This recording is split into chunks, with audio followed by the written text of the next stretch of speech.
represent someone who's, you know, a real person. And how did you approach it? How did you and Tyler approach, you know, Reefa?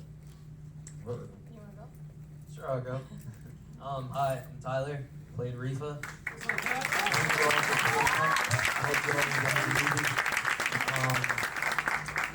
I really just try to find what Reefa lived for, what he wanted to stand for, what he wanted to represent and symbolize. And I found that we were very similar. You know, we want to uplift everyone around each other.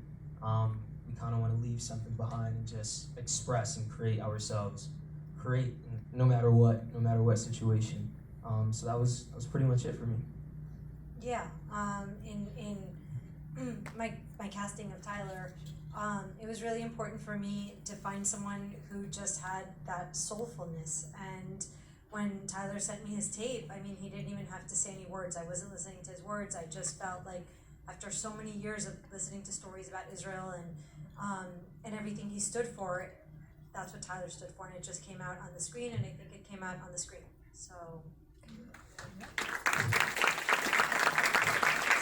if you have questions or feedback, or if you want to, you know, give any feedback to the filmmakers and the actors, just raise your hand and I'll call on you. Just be conscious, there's a lot of people who would like to talk. A writer friend of mine, and like I froze, and like because I thought it could be, that could have been my friend, that could have been my brother, my cousin, anybody. Like, but yeah, I was really honored to be here.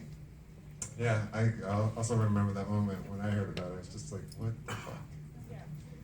Carlos, how did you come to the film? I honestly came in and I auditioned for the role of Tiago.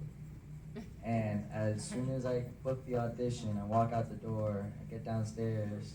Oh, no, hold on. He did. He'd auditioned for Tiago first. Yeah. I was supposed to be Tiago, and I get downstairs, and I'm walking to the car, and they call me and they say, "Hey, man, we just cast Tiago out in LA." And I was like, sucks. So I was like, that really does suck.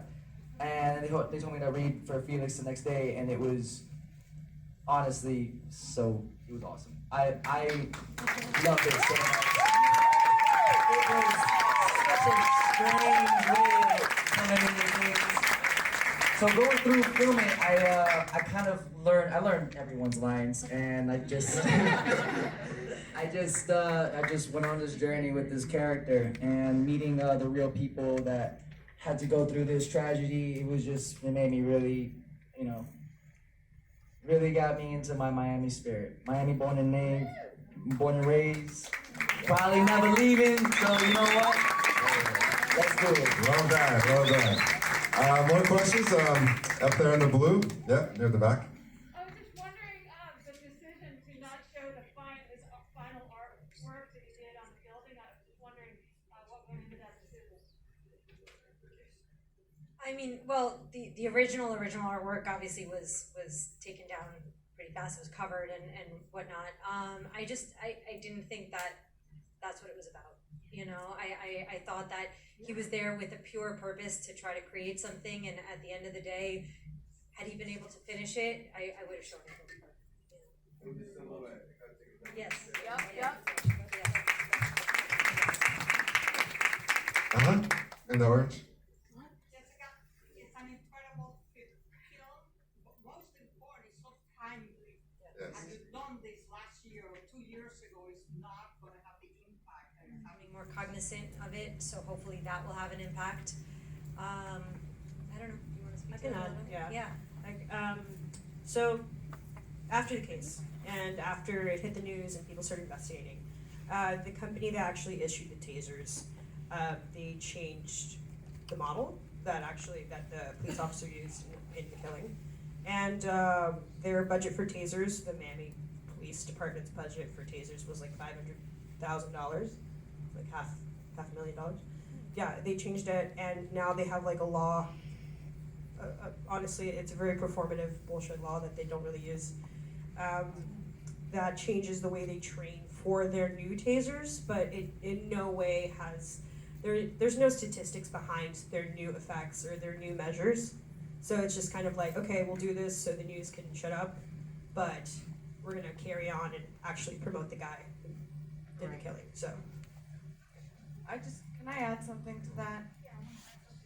Yeah. That question, the medical examiner, Deborah Mash, who actually lied on this case, has been fired from the University of Miami. Thankfully, actually, to Armin Henderson, who's a doctor. Well, that's Vivian talking. Vivian speaking. and detective is still a detective. We didn't find out what he looked like until 2017, so we didn't know what he looked like for the first 4 years.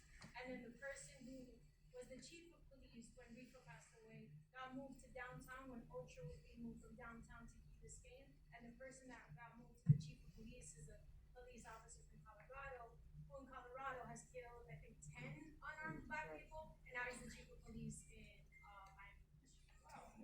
So you can see they're just shuffling. There is still no real solution or any like real laws or anything that actually